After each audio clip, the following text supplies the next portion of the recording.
Greetings, greetings, greetings, greetings, and good afternoon, Juneteenth family. See, I'm out here being socially conscious, wearing my mask, out here masked up.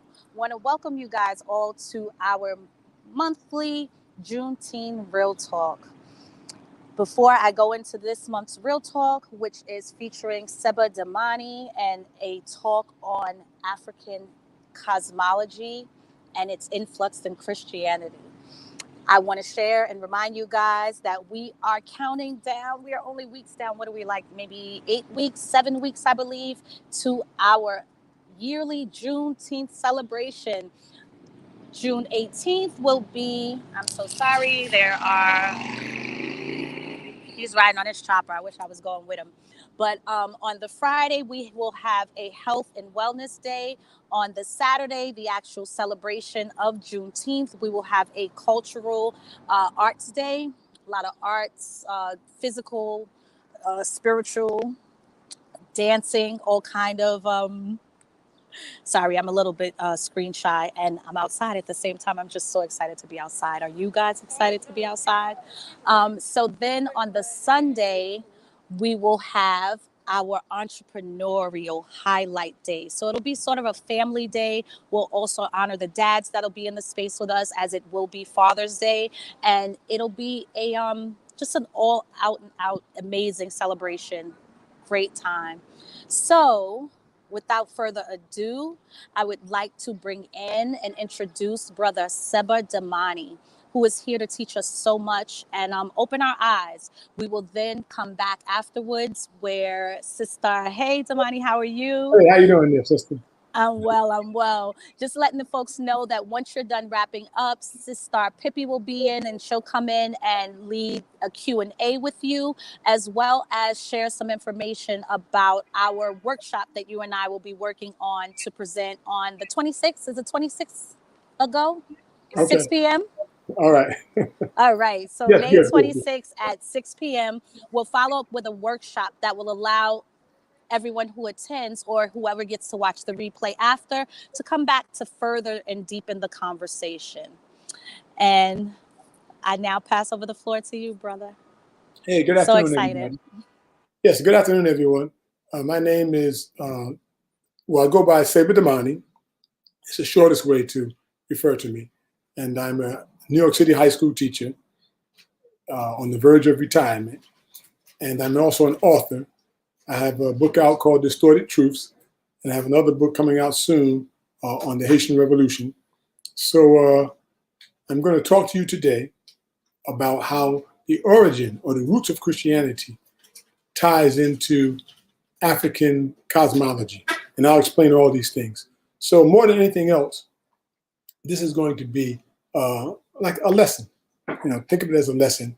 I'm going to take my time, and my objective is not to change your religious orientation as much as to convince you that what I'm saying is in fact what happened and the way it happened.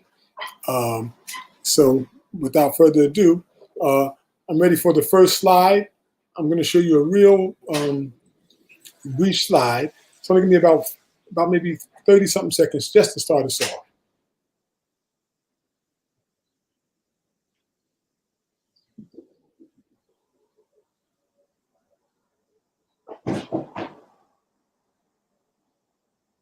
We're starting at 5:53.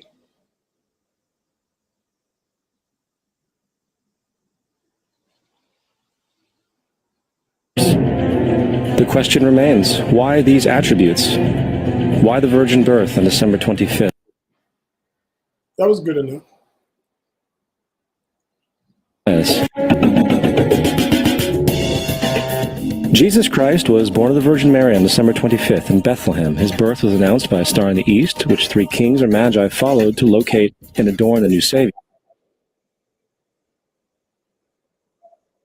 He was a child teacher at 12, and at the age of 30 he was baptized by John the Baptist, and thus began his ministry.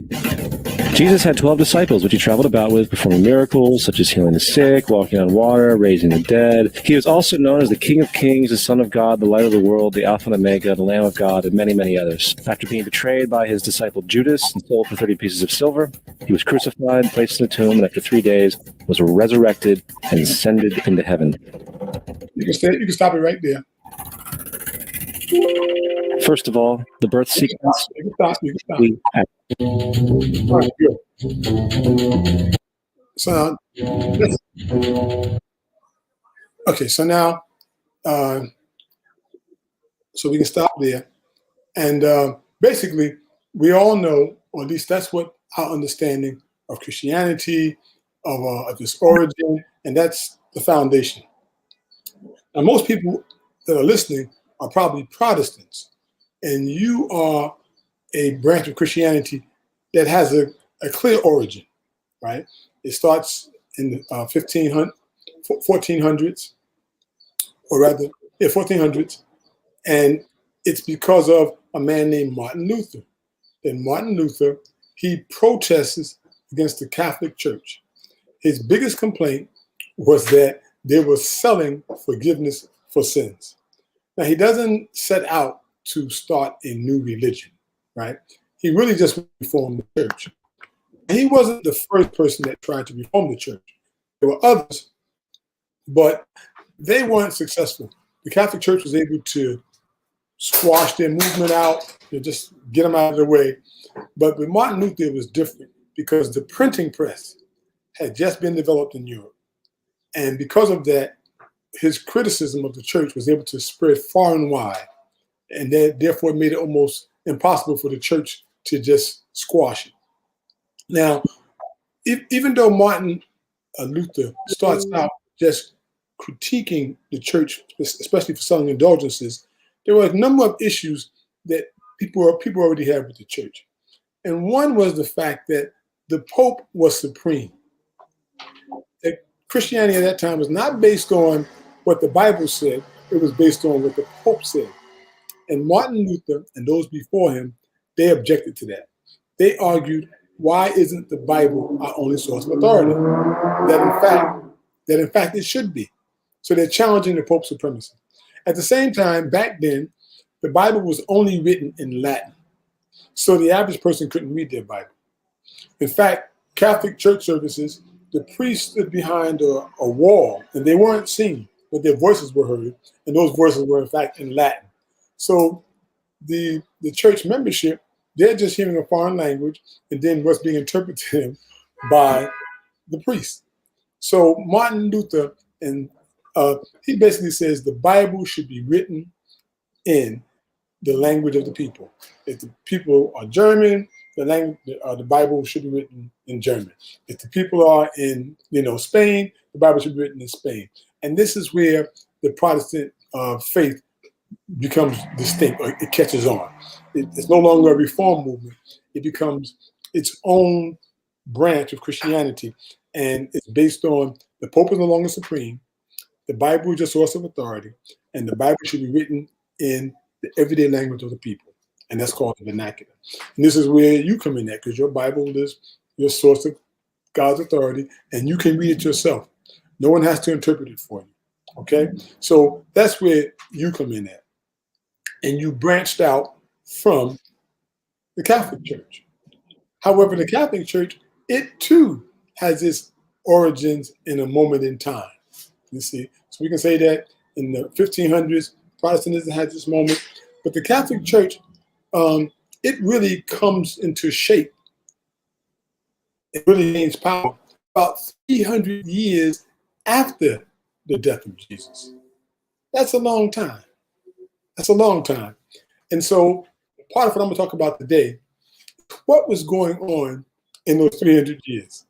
I'm going to go back even a little bit before then. So I'm going to go back to before Christ. I'm going to also look at that those 300 years before the rise of the Roman Catholic Church. And then we'll have a better understanding of what's going on. Now, the Catholic Church, or rather it wasn't called the Catholic Church, but the church that would become the Catholic Church, in the early period, they were called the Orthodox, right? The Orthodoxy. Now, believe it or not, but in this early period, and you can go to the next slide. Well, yes. And by the way, I'm then going to have you go back in a minute. Okay, so look, here I listed a slide that shows you the different groups that were saying they were followers of the Christ. It wasn't only one. It was all these groups, right? And they all had a certain amount of, certain number of followers. So this was the chaos that was early Christianity. You had one group, the Ebionites. They accepted Christ as the foretold Savior. However, they felt that anybody that got involved in this new movement, they had to accept Jewish law. All right, so it wasn't so open to the Gentiles. Then you had the Satanism, and they were a Gnostic group, which is like a philosophical group, and they felt that Christ and Jesus should be seen differently. That the Christ was a spiritual part that came into the body of Jesus, and that when Jesus was crucified, the Christ aspect had already left. Therefore, the Christ never suffered, but Jesus did. So that you got a whole bunch of people all having a different take on the Christ. You see? And then you had a group called the Gnostics. They're not on your chart, but they were also a very, very popular group. And I'm going to explain a little more about them later on, because they become one of the most powerful groups. And the Orthodoxy, they begin to challenge them or see them as a threat. Okay? If you also look in the next column, it tells you where these places were at, like where the movements were strongest at. And you'll see that the Diacetism is popular in Africa. And then you have the Valentinians popular in Africa. And you also have Iranian popular in Africa. So you can see that from this chart that Africa is playing an important role in this early movement. Okay? And so let me jump to Iranianism, because this is the movement that really catapulted or really caused such confusion in the church that they had to throw a major conference. I think 1,000 bishops were invited. And the council was in a place called Nicaea. And it was in the year 325 AD. Okay? Now, what was the controversy? Irenaeus, who was a presbyter, or what we call a preacher, he came up with this doctrine where he said that Christ was not there in the beginning, that he's not equal to God, that he is his son, and that sons come after their father. Therefore, there's no way that we should treat Christ as a co-equal. Now, he's in Africa preaching this. And of course, in terms of African thought, the notion that a father and son being equal and being created around at the same time, it didn't make sense. So Irenaeus was getting a large following, you see, and the church couldn't have that. It needed some unity to grow. So they called this major conference in 325 AD. Although they invited thousands of bishops, about 357 came. Now go back one slide. And this is what they all agreed on at the meeting. It was called the Nicene Creed. And so the Christianity that you practice, Protestantism, it believes in all those things listed there. And so it gets that directly from the Catholic heritage. I say that because there are many Protestants who claim that Catholics aren't really Christians. Where I'm showing you that y'all both believe in the Nicene Creed. And that's what was the foundation of Christianity. Okay? Now, what happens though is this, that even though the church at a certain point agreed on the Nicene Creed, before they agreed on the Nicene Creed and all the turmoil that those different groups were about, their different takes on the Christ, right? It wasn't a unified movement. The Nicene Conference is what makes it a unified movement. They squash Arianism, right? They get rid of that and they agree on those principles. However, I'm going to talk now about the different movements and where they even came from. Because everything has to be seen in historical context. Nothing falls from the sky. Just like Protestantism happened at a moment in time, Catholicism came in a moment in time, the religion of Christianity in general, it too comes at a moment in time. All right, time becomes important. So let's go back. The battle for the faithful. No, you can stay there. You can stay there. So the battle for the faithful. The battle for the faithful basically deals with, this section is dealing with the different groups that were around prior to the birth of Christ. And it's going to look at how they may have, in fact, influenced the development of Christianity. I'm not talking about just Catholicism, but Christianity in general. So we have three possible origins. We have the religions in the ancient world, how they each could have contributed to the development of Christianity. And those religions would be Judaism. And of course, Christ is identified as a Jew. We have another religion called Zoroastrianism, which Judaism actually got a lot from. And then you also had elements of Buddhism coming in, or Hinduism, right? So now what happens is Judaism, Zoroastrianism, and Buddhism, these are religions. But within these different religions, different sects began to break away. So for example, Christ would be a sect that breaks out of Judaism. The Buddha would be a sect that breaks out of Hinduism. And in Zoroastrianism, there was a god named Mithra who kind of breaks out. And so the breakaways are the cults. So that Christianity, Mithraism, and Hinduism start out as cults. But when they grow and become very powerful, we accept them as religions. Okay, so we have this Middle Eastern influence, right? Because Judaism comes from the Middle East, Zoroastrianism does too, and of course, Buddhism comes from Asia. Now, I use the term Middle East, but in reality, the Middle East is actually Asia. We probably don't think of it as such. It's actually Asia, or at least nowadays it has been. It's been accepted as part of Asia. Now, so we have the Middle Eastern influence, right, or the Asian influence that could possibly have been a factor behind Christianity, and we know that they did influence Christianity.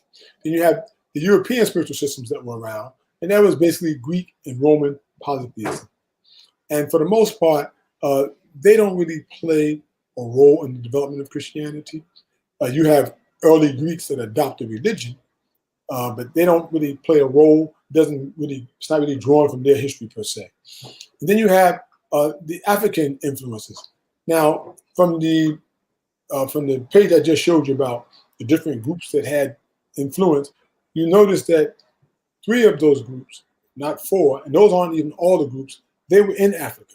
So the birth of Christianity and its development to a great extent is happening in Africa, which would mean that some of these spiritual influences in Africa possibly impacted it. Now, let me just back up a minute, because most of us know that in African spirituality, they identify it as polytheism, or they used to, now they call it animism. And that's the idea that, they worship many gods. There's a husband, a mother god, a father god, children gods. And so oftentimes with monotheism, which is, Judaism, Christianity, Islam, when they came along, people that adopted those faiths, they began to just reject polytheism, hook, line, and sinker, the whole thing.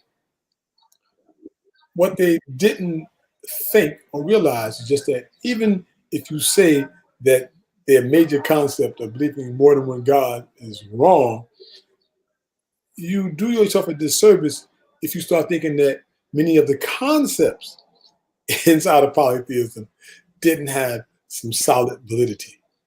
You see, that's where you make your mistake.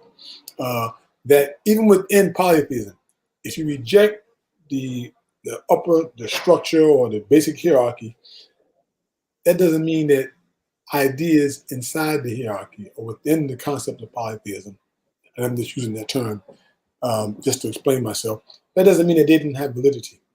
You see, so that's where we make our mistake.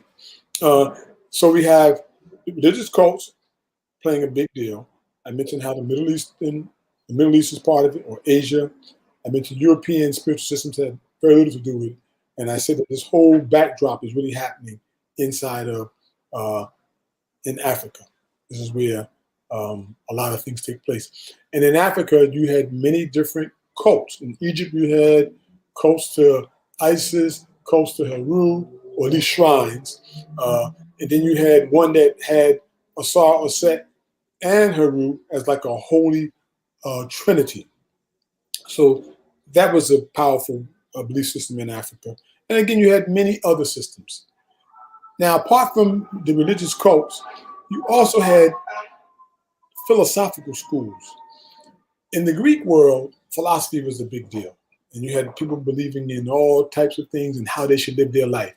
You had the Stoics, people who believed in not really showing emotions and taking a very logical, rational approach to life. You had eventually the Platonists, who thought that life was divided between a lower self and a higher self, and that the higher self should rule over the lower self. So you had all kinds of philosophies. And one of the ones that you find in Egypt, or Africa in this case, is one called Gnosticism. Gnosticism is a Greek word, and it means to know. But just because the word describing it is Greek, it doesn't mean that the concept of Gnosticism, of knowing and knowing God internally, is Greek. So that's where we're at. So now let's look at these different groups and see what have happened.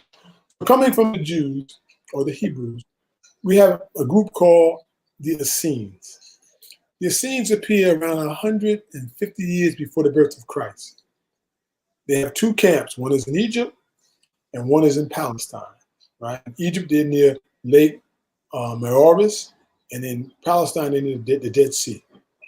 Now, they're clearly a Jewish group, but they show signs of Greek philosophical influences. Right? For one, the Essenes are vegetarians. They are against animal sacrifice, and they believe in immortality of the soul. Right? Now, those are concepts that go against Judaism. All right? Vegetarianism is coming from Greek philosophy, or from Pythagoreans. Pythagoreans, the Greek philosopher Pythagoras, he argued for vegetarianism. So you can see that the Essenes, although we clearly see that they're Greek, that they're Hebrews, because they follow Levitical purity. They bathe before meals, and they consider food as a sacrament. So clearly we know. But because they had vegetarianism and forbade animal sacrifice, that shows that there were also outside influences. Okay, and in this world, we're talking about the Roman world. It was an empire, so you had all kinds of people and ideas just circulating in the empire. So it was possible. The Essenes were also emanationists, which means that they believed in an angelic hierarchy. All right, that they acknowledged such what you would call the deities or the angels. Where other Christians were moving away from that, other sects, right? They held on to that. And then historians say, and they almost agree, that John the Baptist was an Essene. You see. And within the Essene community, they had two sects. They had one sect that was celibate, didn't engage in any kind of sexual intercourse, and they didn't study science. You had other sects of Essenes that lived a normal life. Okay, it seems that the Essenes, they're pre-Christian, but once Christianity comes about, the Essenes appear to be transformed into the Ebionites, which was a group that was on that chart, one of the first groups, one of the powerful groups, a bunch of Jewish Christians. Okay, and their position was that Paul is not the leader of their movement, right? That it should be James the Just, Jesus' brother, because he in fact was a Jew, and that they didn't want to accept Paul because he was a Gentile who converted. So there's all kinds of complications going on. But the reason why we say that the early Christians are Essenes is because they both refer to themselves as being poor in the world, concept that wasn't part of Judaism. And they also said that they were establishing a new covenant with God. They believed that the Messiah would come, and they believed that specifically the Messiah would come from their sect. Okay? And so, and they used the word to describe them being poor in the world, Ada. And so this is why we make the association between the Essenes the early Christians that then transformed into the Ebonites. All right. So that's the information that we have regarding the Essenes. And it's a strong case for the origin of Christianity. See? It's a strong case. All right. The next group is the cult of Mithra or Mithraism. And Mithraism starts about 200 years before Christianity. But the life of Mithra had so many similarities that people often say that Christians must have just copied it. So Mithra was born of a virgin. He was born in a cave. He was born on December 25th, and his birth was attended by shepherds. Mithra was considered a great traveling teacher and a master. He had 12 companions, and that he promised immortality. He performed miracles, and he was said to have sacrificed himself for world peace. He was buried in a tub, and after 3 days, he rose again. All right. His followers celebrate this event each year at around the time of what we now would consider Easter. Okay. Mithra was called the Good Shepherd. He was identified with both a lamb and a lion, and was considered to be the way, the truth, and the light. The Logos, the Redeemer, the Savior, and the Messiah. Okay. His followers celebrated on Sunday. That was a sacred day. And so you can clearly see how this religion that became popular 200 years before Christ could in fact have laid the foundation for Christianity. Because Mithra's life sounds a heck of a lot like Jesus' life. All right. And this is before Christianity.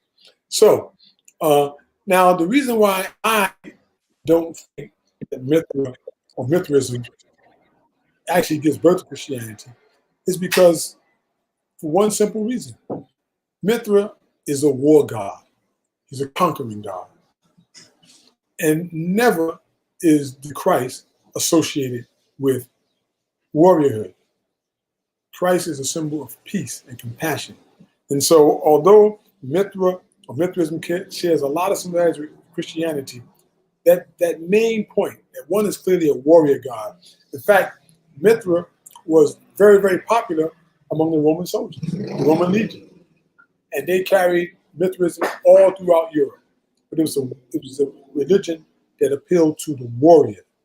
And so because of that, I'm not accepting it.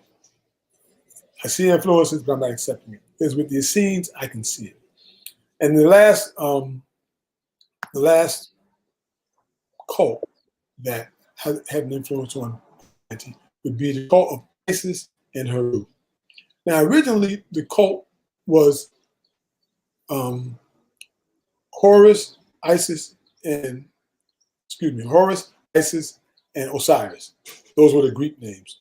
The African names were Asar or Set and Heru. That's the original cult, and there was 3 of them. But in the Greek world, somehow they made Osiris into a negative figure, and it's complicated. I won't try and explain it, but they dropped him from the Trinity, and it was just about Isis and Heru, and they would become known as the Madonna and Child. Okay, so this is coming right out of the Egyptian system. Now, they were very, very popular in the Roman world as well, and that the Romans took the worship of Madonna, the Madonna and Child, all through Europe. And unlike Mithraism, which was taken all throughout Europe, the Madonna and Child, their worship, still has remnants that you find in Europe. So here's the picture of Isis and Heru, and the earliest picture of the Madonna and Child, or Isis and Heru. And if you notice, that pose and this picture is very reminiscent of the early pictures of Mary and Jesus, right? Very reminiscent of it. And this image was taken all the way throughout Europe, to where even nowadays in some of the most sacred churches in Europe, you'll find the image in the back room often of the Madonna and Child. So go to the next slide. And one more. And there we are. These pictures come from European churches. And if you notice, they're black. It's not because of some soot in the room, right? It's because they were meant to be black because they represented Isis and her room, right? This is Madonna and Child. And these images you'll still find in European churches. They're usually in the back room now because they've been replaced with the image that we're more familiar with. This is the Madonna and Child. And so we can see that, is there a possibility that the worship of the Madonna and Child helped to influence early Christianity? Because, I mean, clearly, this is like, Mary and Jesus, all right? So there is the possibility that this worship, we'll go to the next slide, was transformed eventually into this. So in the first frame, we have Isis and Heru. Next, we have the Madonna and Child, oftentimes called the Black Madonna and Child. And then we have it ending in Mary and the baby Jesus. So this transformation may have taken place, because we see evidence of it, okay? So far, my quickest recap is going to be that clearly, in terms of the cults, religious cults, we see that the Essenes clearly have a case for the contribution to the development of Christianity.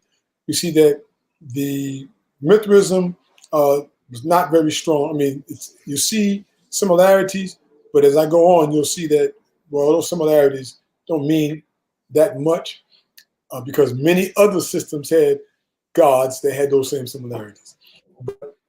So we leave Mithraism out. Then when we come to the African system, we see that Heru and his mother, Isis, that just their imagery seems like it played a clear role in terms of the development of Christianity. Now, as I go on, we're going to come back and deal more with the imagery, less with the imagery and more with the actual story of the life of Heru and his mother, particularly Heru. Okay, we're going to look at that. Now, the last thing on my list that I was going to talk about was the Gnostics. The Gnostics was a philosophical movement that taught that in order to know God, that to understand God, you have to know God, that it was a spiritual revelation, and that it had little to do with what you believed, right, as much as what you felt from the experience, how it pulled you in, and how it's like that light bulb going off in your head, and now you know God. So their thing was to give you experiences that would help you to experience. It wasn't about the words and what you read. It was the experience. Now the thing about Gnosticism is that there were different Gnostics. You had some Greek Gnostics. You had some Gnostics that appear to be Hindu influenced. Then you had Gnostics that had Egyptian influence. So you got all this madness, all these different schools, right? However, pretty soon in Egypt, an Egyptian school or an African school became the most powerful bunch of Gnostics. Eventually, the people that would become Catholics, right, they were called the Orthodoxy, and they referred to the Gnostics as the heterodoxy, meaning they had the wrong view, the crooked view. But that's just how powerful the Valentinian Gnostics became. It was led by a man named Valentinius, who was an Egyptian. In other words, he was an African. Okay? And although we identify them as Gnostics, they were Christians. They called themselves Christians. And they accepted the life of Christ, his mission, and all that. They were emanationists, which means that they believed in a hierarchy of angels. And they didn't separate them and just throw them away. Like nowadays in Christianity, you have angels, but if you're a Protestant, they play no role at all for the most part. If you are a Catholic, they kind of merge with the saints. And so you still give a certain kind of acknowledgement through the saints to the deities. And but in Gnosticism, they still gave a certain amount of respect and consideration to their angelic hierarchy. And because of that, the Orthodox criticized the Valentinian Gnostics as being pagans. They say that you're not Christians at all because y'all still have, angels or deities, and you worship them apparently. Third, the Gnostics believed in the casting of lots. They believed in drawing straws, and that's a form of divination. And the Orthodoxy looked down upon that. They said that you're giving credit to unseen forces, believing that the right person is going to pull out the short stick that gives them the privilege, or if it was the long stick that gives them the privilege, and therefore that's not God. That's believing in chance or in the deities, that some force is going to magically pull out the stick or the straw for the person that's supposed to get it. And they look down upon the Gnostics because of that behavior. But here's the thing. Oh, and also the Gnostics said that the supreme being that the Orthodox are worshiping is not the true God. That he's just a demiurge of force that the supreme being or the Almighty God created to carry out the process of creation. But he, in fact, is not the creator of all. And the Gnostics, Valentinians, said that they worship the real God, is the Orthodox. They worship, a creation of God. So there's a little bit of politics going on between the two groups. But here's the thing that made the Gnostics very powerful. And that is that the Gnostics, the Valentinian Gnostics, let me be clear, they did not discriminate against women. This is key. That in the other branches of Christianity, these early branches, women couldn't be priests. They couldn't perform baptism, right? They could be part of the congregation, they could sing, they could worship, but they couldn't do these things. So that power was denied them. They couldn't lead a service. The Valentinian Gnostics, they didn't play that. They let women participate fully and equally in their services. And Mr. Saunderson, Seba Damani would say that that's because they come from an African background where they're used to mother gods, father gods, and there's a certain kind of reciprocity between the male and female. So the Valentinian Gnostics had no problem with that. And what happens is women began to flock to their services in large numbers. And this became a threat to the male-dominant patriarchal orthodoxy. You see, that was the problem. Because now the Valentinians are attracting women galore. Okay. So at a certain point, the Valentinian Gnostics and the Orthodox are the two most powerful branches of this new developing religion. So eventually, the Orthodoxy are able to replace the Valentinian Gnostics in terms of their power and popularity. And they did it by using something that was very simple. I think it became almost like a political movement. What happens is the Orthodoxy began to champion martyrdom. In other words, if you believe in Jesus, then you will die for Jesus and you will come back and you'll be with him in heaven. And that was the line. And they used it almost as a weapon because in general, the Valentinian Gnostics were not down with martyrdom. They said that Jesus died so that we could live, right? They said that Jesus, it was only, it was the physical Jesus that died, but the Christ aspect lives on, and we must identify with the Christ, not Jesus. And so the Orthodoxy was able to use the stance of the Valentinian Gnostics. And by the way, some Gnostics did engage in martyrdom, but for the most part, they didn't play that, not the Valentinians. And so the Orthodoxy was able to use this to show that the Valentinians were cowards and not true believers in Christianity because they weren't willing to die for the Christ, for the principles. And this is where the balance of power shifts, where Valentinians begin to lose power and the Orthodoxy begin to gain power because of this notion of martyrdom. You got prominent Orthodox, just allowing themselves to be killed. And I think that eventually the impact was this. It's real simple. People watching this saying, their God must be the real God. It must be, because they willing to die for what they believe in. That's the true faith. And that's how the Orthodoxy was able to gain the upper hand over the Valentinian Gnostics. Okay?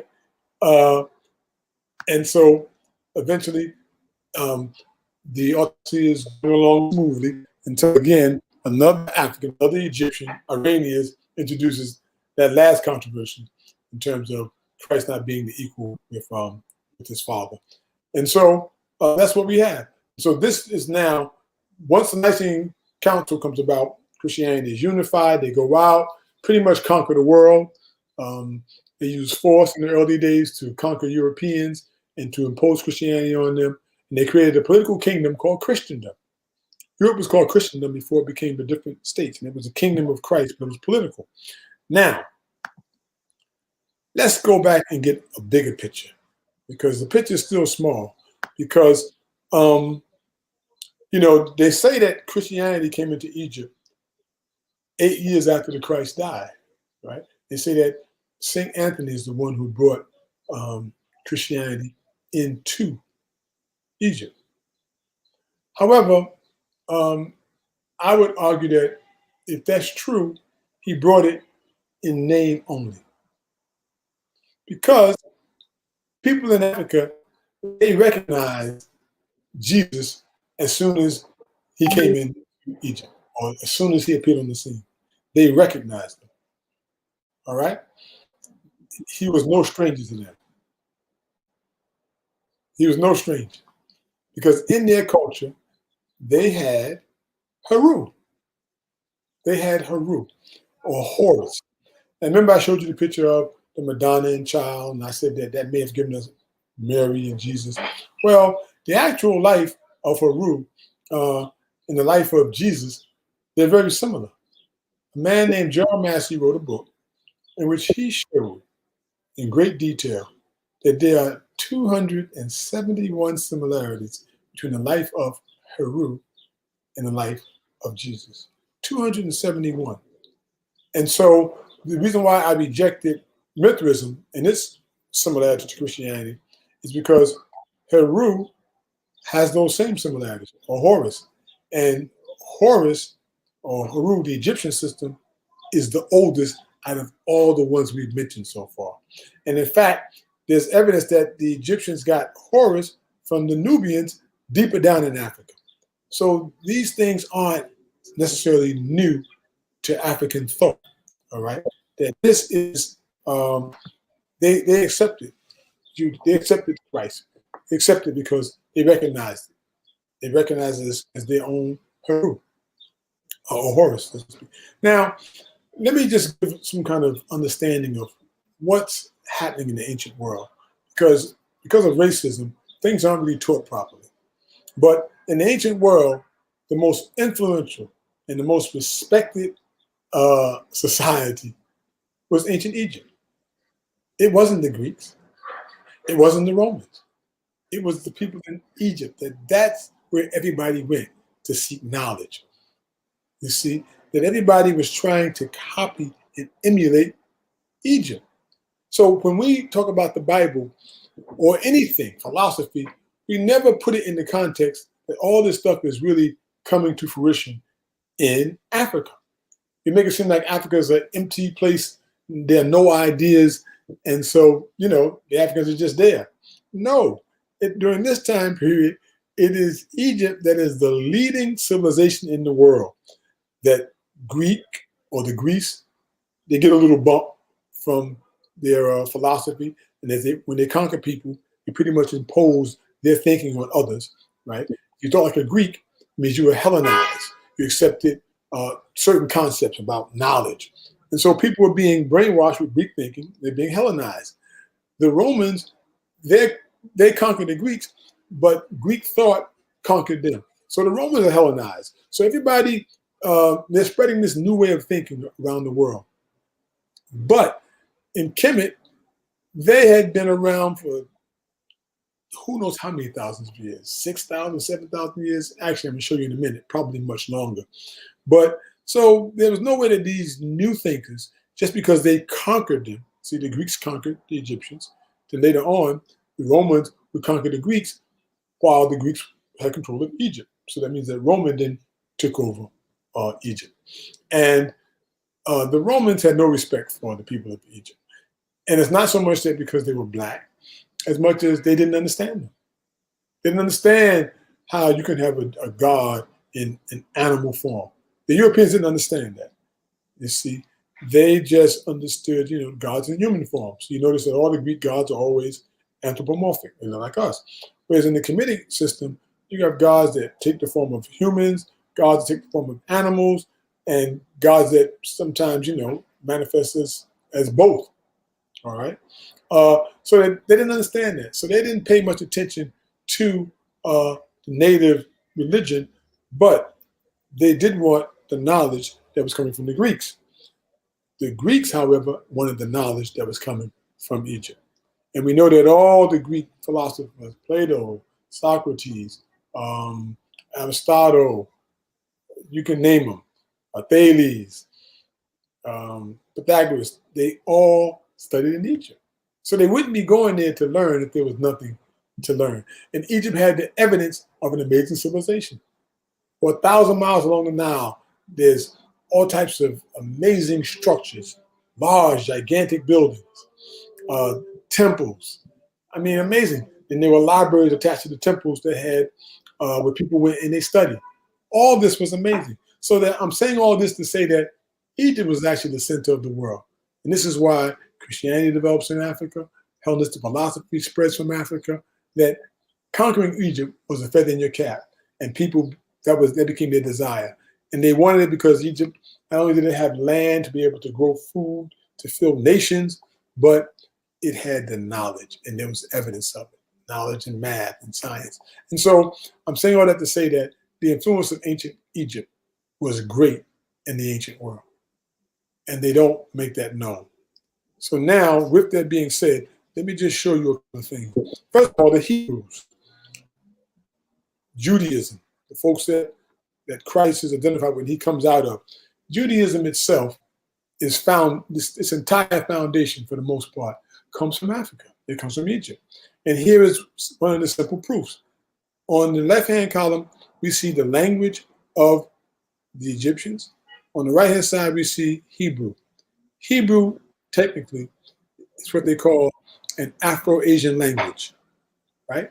Afro-Asian. They never separate the African from it. It's not an Asian language, it's an Afro-Asian language. The truth is that Hebrew is actually an African language. The Asian part comes in much later. So if you look at this, you'll see that these Egyptian words and concepts become part of early Judaism. Atum, the first human being, becomes Adam. Den, which means closure, becomes Eden, a garden, an enclosure. Nud, which means outside of Egypt or away, becomes Nod, east of Eden. So that even the Hebrews in their thinking, in their worldview, or at least initially, they have based it on an African language. Next, in their writings, the Hebrews have borrowed liberally. In fact, I would go as far as to say they plagiarized. There's a book called Israel's Debt to Egypt by a Sugden. The author's name is Sugden. And he goes through the entire book and shows you that in almost every area, the writings in the Bible were plagiarized or adapted from Kemetic writings. And here I'm just giving you a couple of examples.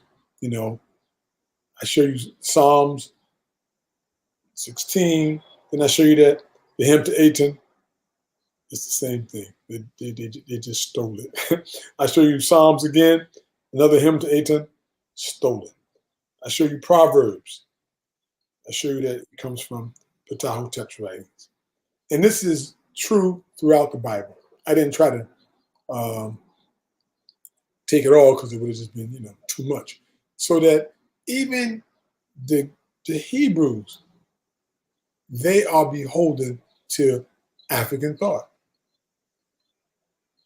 And last but not least, the Declaration of Virtues, concepts coming out of Egypt, and there are 42 declarations. And of course, these things are 3,000 years older than the Hebrews in terms of when they come on the scene. And you can look at them and see that definitely the 10 Commandments, 8 of them are in there.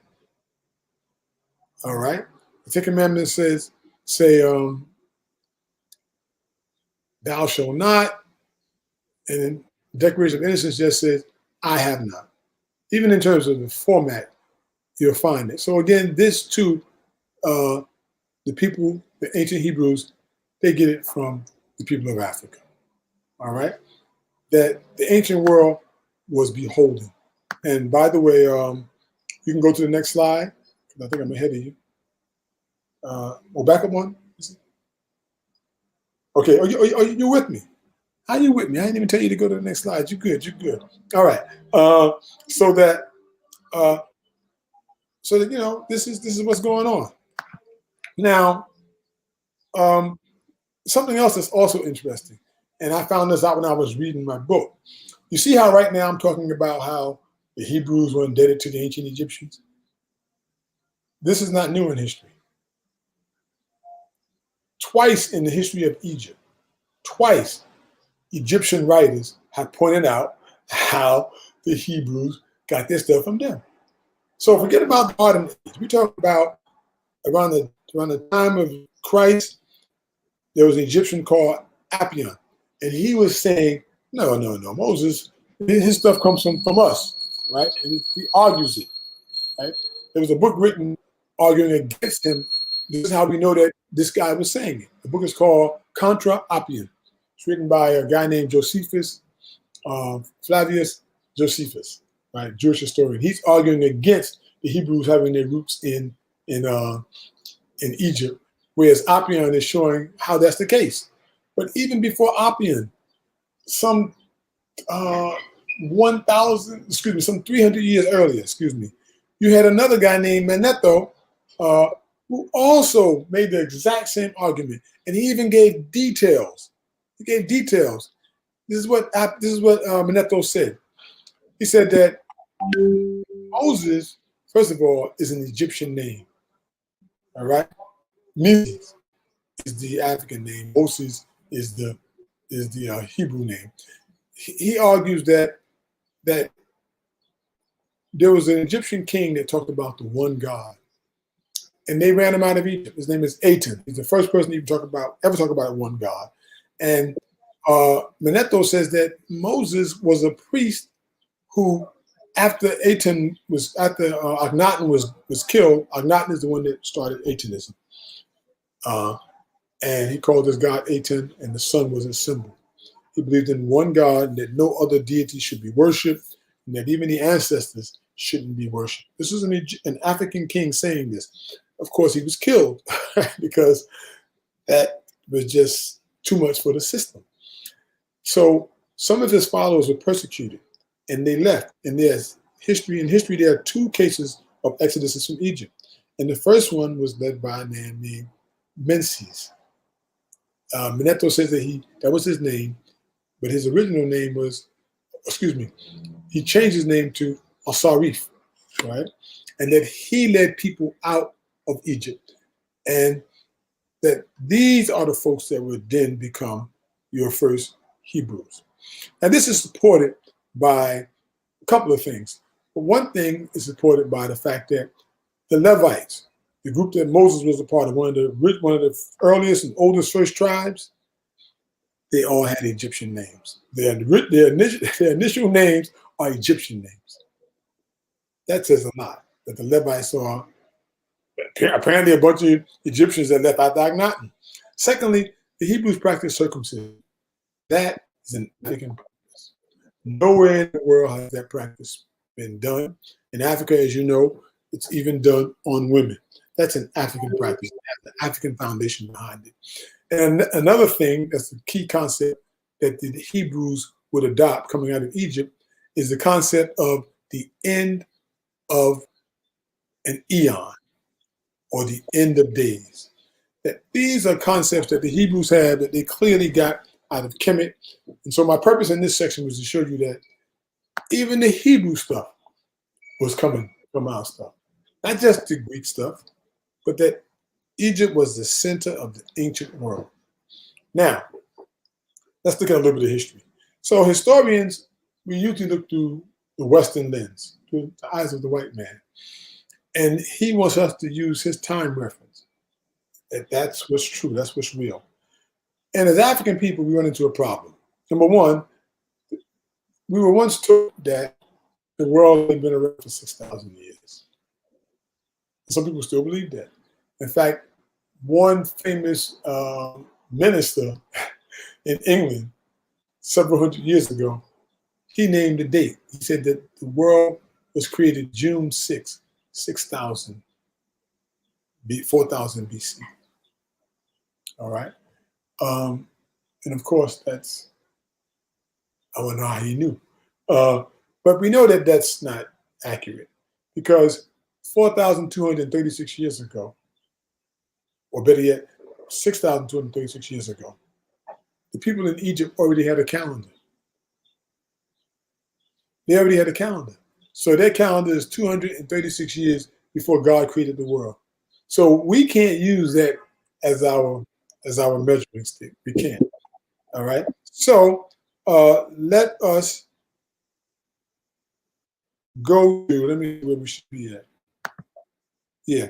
So let us go to the next slide. Go back one, I think. Go back. Let me see. Go back one more. And one more. All right, so here's what's going on. Recently, not recently, but the last 50 years, Europeans have been doing a lot of research in Central Africa. They call it Middle Africa. And in Middle Africa, they're finding all types of artifacts. And one is this pottery. This is pieces of pottery. And this pottery has a distinctive form. It's called the wavy line pottery. And it is unique to Africa, or at least in the early stages. You find this all over what they call Middle Africa. Okay? Let's go to the next slide. These are harpoon heads. You put it on the end of a spear or a stick, and when you're fishing, you just jab the fish, right? These are also found in Middle Africa. And the oldest one, now watch this, y'all. The oldest one has been dated to be 90,000 years old. 90,000 years old. That means that our ancestors were fishing with harpoon heads in Africa 90,000 years ago. And they were making pottery that had this wavy line. Okay. And then next slide. They also found this bone. It's just one bone. I'm just showing you from 4 different angles. It's called the Ashango bone. And it has mathematical etchings. It has prime numbers on it. It has multiplication by doubling. This is all on this bone. This bone is about 25,000 years ago. So we're already seeing complex things happening a long time ago. Long time ago. Okay? Now, if you, in fact, had harpoon heads 90,000 years old, and that same harpoon head and that wavy line pottery appear in ancient Egypt, then I think that that's signs of continuity. That the people in Middle Africa, their presence is shown in Egypt. You see that? 90,000 years we're talking about. Now, we don't know what point they went into Egypt, right? But we do know that they had information that they, somebody had to know how to make these harpoon heads, how to make this pottery, and that, like in any culture, it's passed on. It's passed on from, one generation to the next. So the fact that these things could appear in Egypt means that they were passed on. So there's a record. There's some way or method they conveyed these things. So 90,000 years is a tremendous amount of time. But it's enough time for us to understand and even begin to consider this next point. And let's go to the next slide. Okay, now let me just explain what's going on. You know, these are pictures of constellations, right? And these are the ones that we know. There are hundreds of constellations, but these are the ones that appear right around the horizontal belt of the Earth. In other words, if we look right out on the horizon, these will be the constellations that we will basically see, right? Depending on the time of year. These are the ones that we'll see. Where there are other constellations that are much higher up, you know, then there are some that are lower than the belt. We wouldn't necessarily see them. There are lots of constellations, but these are the ones we know, the ones that give us our zodiac signs, right? You know, so these are the ones. And in ancient Egypt, they paid attention to the stars. And the reason why they paid attention to the stars or to the heavens is because that's how we reckon time. We get a day from the Earth spinning once. We get a month from a moon cycle. We get seasons from really the tilt of the Earth and the angle of the sun, but also in terms of, you know, we know because of how the vegetation grows, how it's impacted. And then we get a year from the sun, the Earth going around the sun one time completely. Now those are calendars that we know and we can mark. But in ancient Kemet, they also noticed that every 1,461 years, a star would appear that once it appeared, right afterwards, it would be, the Nile would overflow. And now it was time to prepare for their future, to, you know, get their crops ready, right? So the star became important. The star is called Sirius, very important star. And so they used it to mark their time. Now, there's this thing called the precessional theory. And it says that not only were Africans keeping time, you know, and they had a calendar that was at 1,460 years old, but they also had a calendar that was at least almost 26,000 years old. Now that may sound ridiculous, but think about it. They were already making spearheads 90,000 years ago. So that means that if they were keeping track of time, they could have actually witnessed the precession of the equinoxes, which I'm going to explain in a minute, 3 times. So it wasn't necessarily theoretical. They can now say, oh yeah, this is what happens, because they've seen it. 9,000 years was enough time to do it. And they call this the great year, this 26,000 years. So let me explain what it is. So what happens is, if you and I, when spring comes in, March 21st, if we go out and we look at the horizon, right, we will see that a certain constellation is there. Let's say that Virgo is there, right? And so we know that, wow, the vernal equinox happens in Virgo. But the notion of the precession of the equinoxes says that, well, actually, every 2,100 years, a different constellation is going to be the backdrop for the vernal equinox. And they kind of move backwards, right, because of the way the Earth is rotating. So that means that 2,100 years later, right, Virgo is not going to be the sign that the vernal equinox occurs in. It's going to be the sign before Virgo, right? In this case, I think it's Cancer. I'm not an expert. I should have started with my sign, right? I know that. So let's say it was let's say that the vernal equinox occurred in Taurus. 2,160 years later, the sun is going to rise. The vernal equinox is going to be in Aries, and then 2,000 years later, it's going to rise in the sign of Pisces. And so that's the precessional theory, that the people in Kemet, a lack of time, knowing the different ages and how that impacted energy on the Earth so that they can better make their decisions. So the precessional theory is considered a theory, but it's very important. So now let's see how the precessional theory plays into all this stuff that we're talking about, because it plays a role. Now, go to the next slide. Now we know that in the ancient world, we heard about the end of days. And it was a time where either the world's going to come to an end. In fact, in my lifetime, there was a scare about the world coming to an end. It was called K2000. In the year 2000 came, people thought that the system was going to collapse, computers were going to be messed up, that it may be cataclysmic, and some Christians thought that this was the second coming of Jesus, and it was just going to be a mess. They thought it, but of course nothing happened. But during the time of the biblical period that we're talking about, and the time that Christ appears, there was talk of the end of days. We know that talk primarily from the Jews. And we hear that and think, oh man, the world's going to come to an end. God is going to come and take the sinners and, send them to hell and take the good people and move them up to heaven and all that. And during this time, there was some of that kind of thinking going on, the end of days. All right. However, that's from the Jewish perspective, right? And some other Semitic perspective.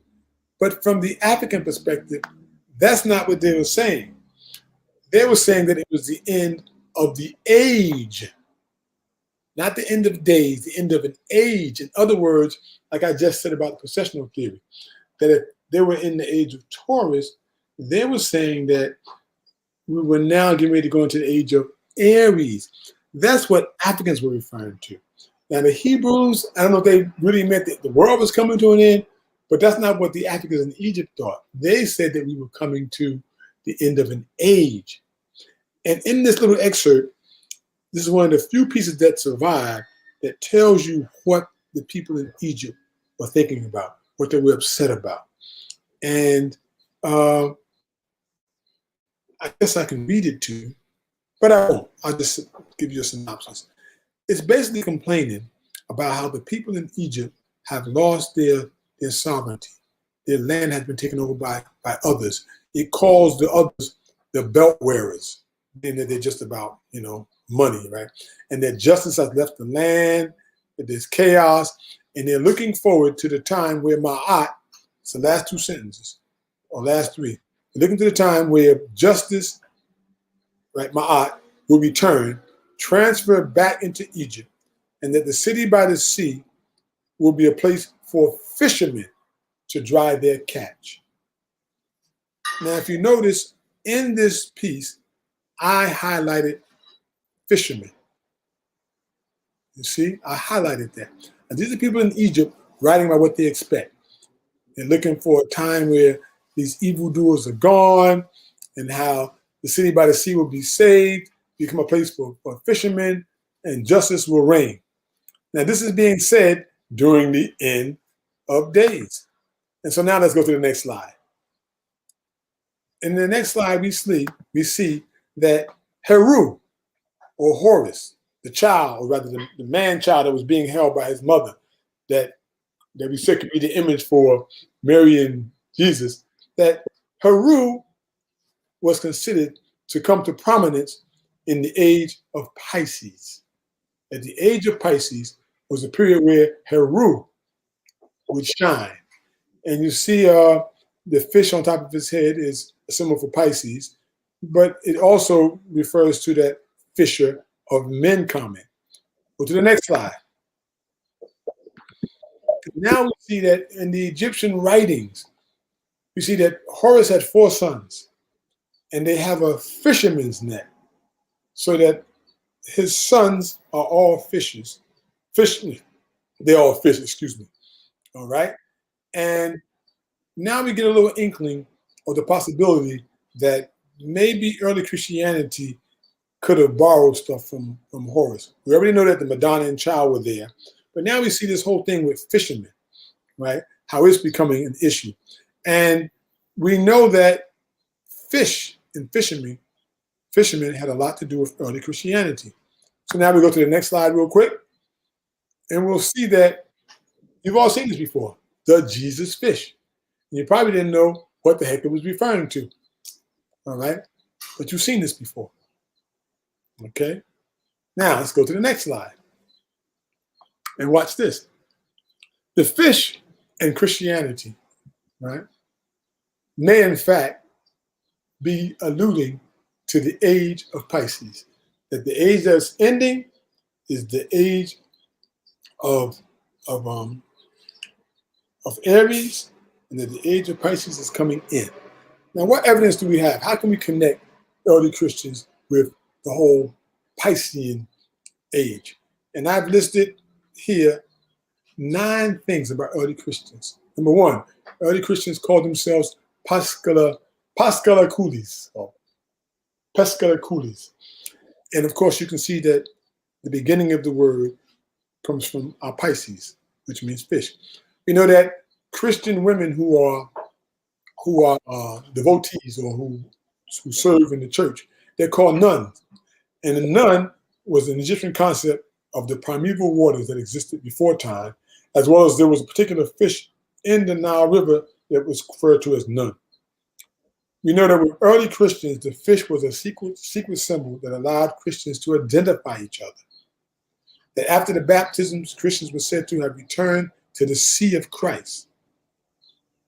5, we know that when out preaching for converts, Christians were said to be fishing.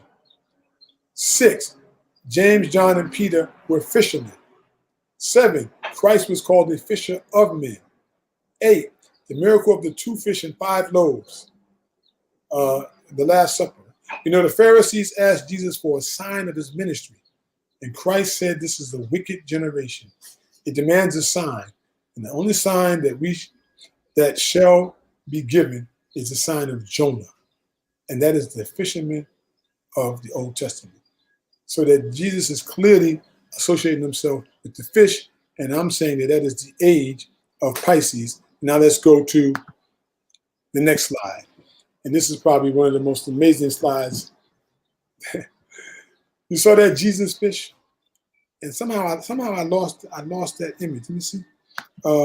Yes, well, in the Jesus fish, okay, originally inside the fish were these letters, I-X-O-T-E. These are Greek letters, and so excuse my ignorance. I don't know the actual name or pronunciation for them. This was what was actually in the fish. I had a slide that had that in the original drawings of the fish. Now, St. Augustine, a very, very respected Christian father, the one that pretty much shaped Christianity or Catholicism to really give it the form that it would take, he said, if you join the initial letters of the 5 Greek words, that is the I-X-O-T-E, right? That translates as Jesus Christ, Son of God, Savior, and it makes up the word fish. That the original Jesus fish had this inside of it, and it said, and it meant Jesus Christ, Son of God, Savior, fish. So that the Jesus fish is actually making an entire statement, and it is intimately linked to Christianity. So go to the next slide and let me show you something else. And this is interesting because, again, stuff is documented. Here is a picture on the wall inside of Egypt, and there are 4 separate scenes. And these scenes are about the life of Heru. And it just so happens that the life of Heru can be divided into 4. This panel can be divided into 4 sections. The first section here is the Annunciation, where Isis, his mother, is being told by an angel that she will become pregnant. The second scene is the Immaculate Conception, where the gods are holding up an ankh, a symbol of life, to the nose of Osset. And she's going to breathe in the breath of life and become pregnant with child. The third image up here at the right-hand top is a picture of what's called the birth of the child deity. And you'll see to the right, the little baby's being held, and you'll see his mother on the throne, and people are coming, just adoring the child. Right? It's called, actually, that scene is called the birth of the child deity. And the last scene is called the adoration. And this is when people are visiting him, especially 3 wise three deities. Three deities are bringing him gifts. Now, this is the life of Heru. But again, getting back to my point about Jesus, is that you can see how this, in fact, is part of the story. That something is going on. That even though we know that that Jesus is coming from a Jewish lineage, we see that in terms of many of the ideas that are happening and are going on, you can see that Egyptian thought is all in it and out of it. So we go to the next slide, and let me explain that Jesus, and it's not because that somewhere in there, Jesus and Heru, they become identified with each other. And again, Christianity develops in Egypt first or second. So the Egyptians had no problem embracing this new religion because it tied in with their end of days and the new age of Pisces. And of course, most of the symbolism associated with the early Christians was Piscean anyway, so they embraced it. Now, what has actually happened is the historian Gerald Massey, right, and I'm winding down, y'all. The historian Gerald Massey points out that that this is what he thinks happens, and I'm going to agree with him. You know, he's the expert. He says that there's two things happening. You have the mythology of Heru, and Heru was called Heru the Crass. The Crass. That's his full title. Heru the Crass. Then you have Jesus the Christ. Right? But it seems like the life of Heru, right, his mythical life, that somehow it was merged during this time with the life of a real person named Jesus. So that the story you get of Jesus is part the mythology of Heru and part the details of the life of Christ. That it's a hybrid thing. But of course, many of the ideas you'll see clearly come from the life of Heru. So this next slide, we're going to watch about 5 minutes. It's from 6:40. Find it at 6:40. We're going to watch until 11:40. So gear it up, 6:40. I'm going to go for 11:40. And then I'm going to show you one more minute, and then I'm going to conclude.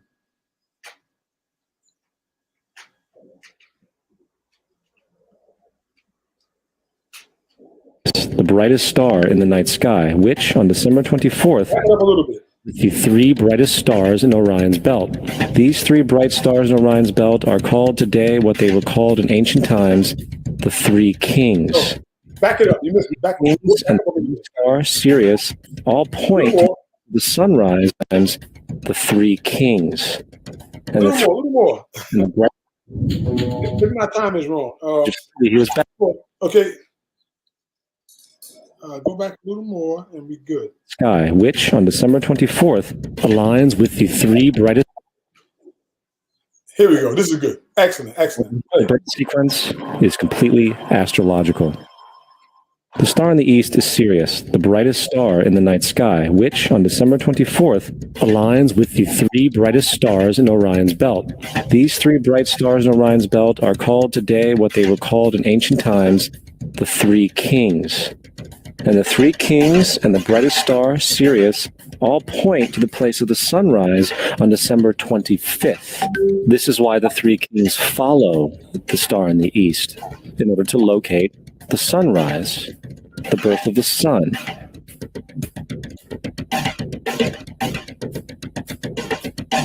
The Virgin Mary is the constellation Virgo, also known as Virgo the Virgin. Virgo in Latin means virgin. The ancient glyph for Virgo is the altered M. This is why Mary, along with other virgin mothers, such as Adonis's mother Myra or Buddha's mother Maya, begin with an M. Virgo is also referred to as the house of bread, and the representation of Virgo is a virgin holding a sheaf of wheat. This house of bread and its symbol of wheat represents August and September, the time of harvest. In turn, Bethlehem, in fact, literally translates to house of bread.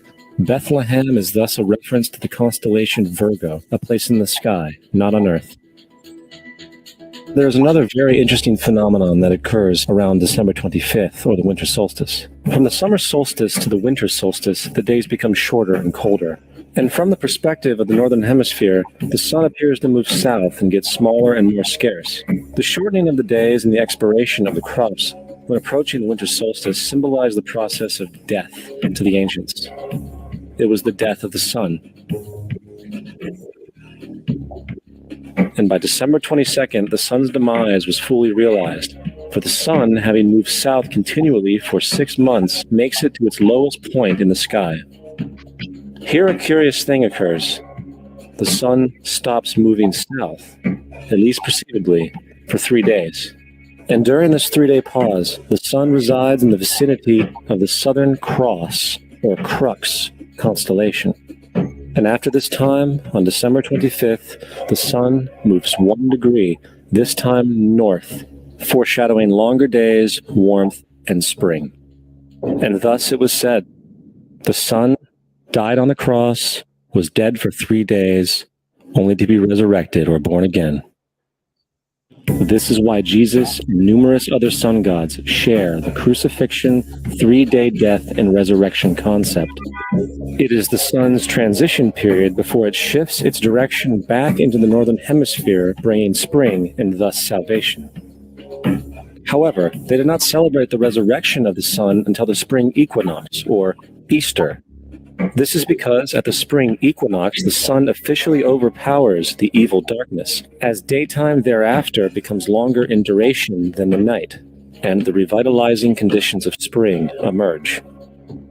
Now, probably the most obvious of all the astrological symbolism around Jesus regards the 12 disciples. They are simply the 12 constellations of the zodiac, which Jesus, being the sun, travels about with. In fact, the number 12 is replete throughout the Bible.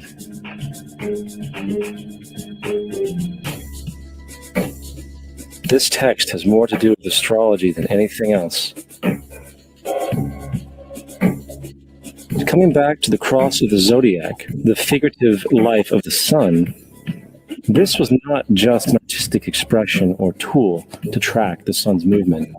It was also a pagan spiritual symbol, the shorthand of which looked like this. This is not a symbol of Christianity. It is a pagan adaptation of the cross of the zodiac.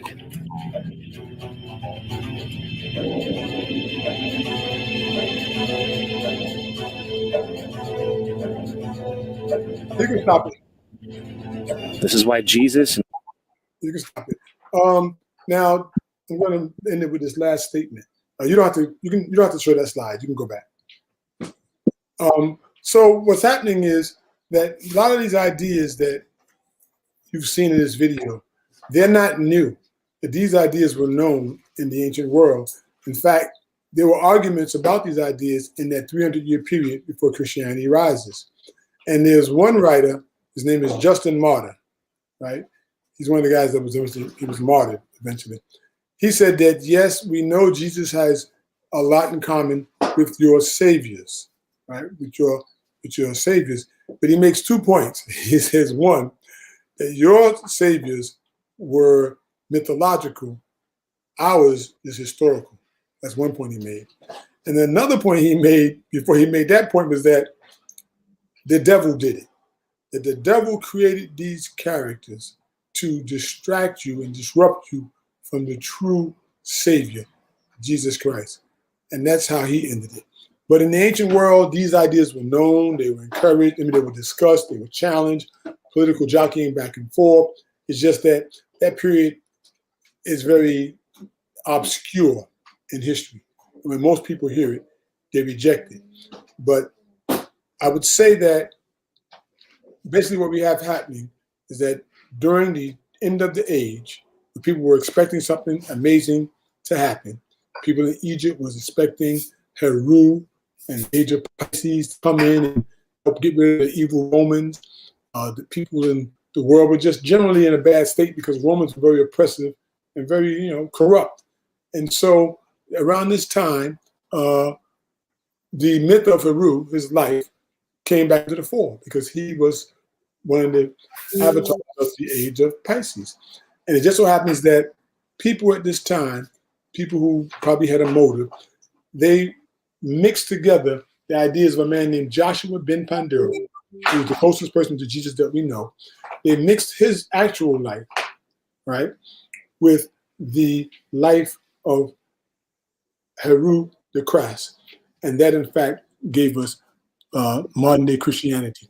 And it was propagated by people that had money and they had a political objective and a motive. But it all happened within the context of the African cosmological worldview. I'm done. Peace.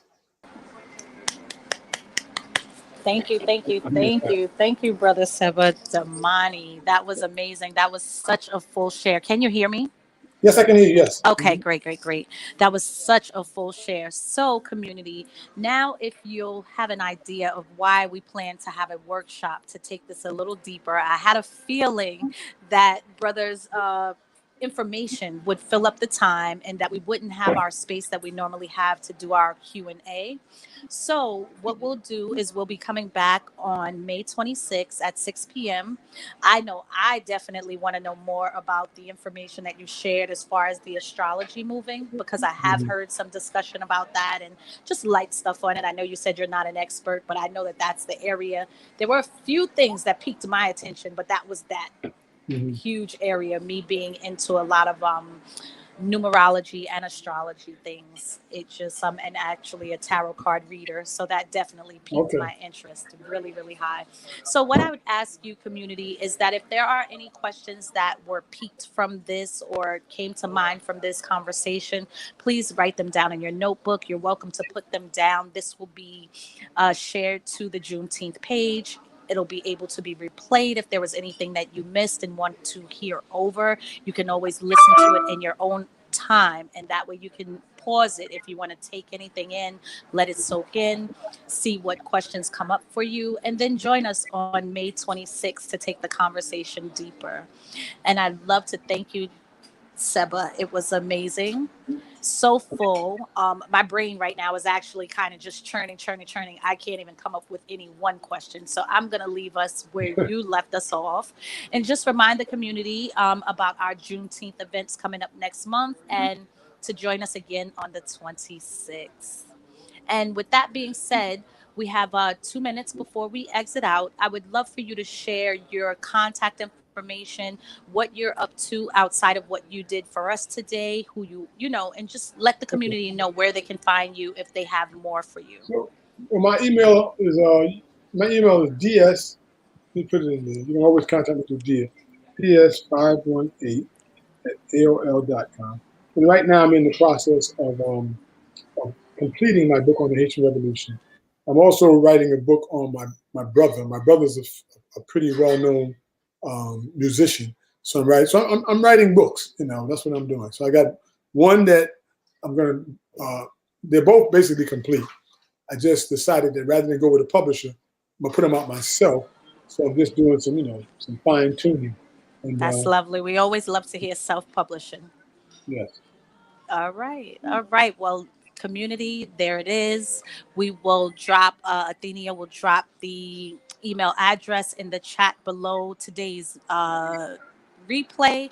And I look forward to seeing you guys next month. It's been a pleasure. It's been really, really real. Thank you, Seba. All right. Peace, everybody.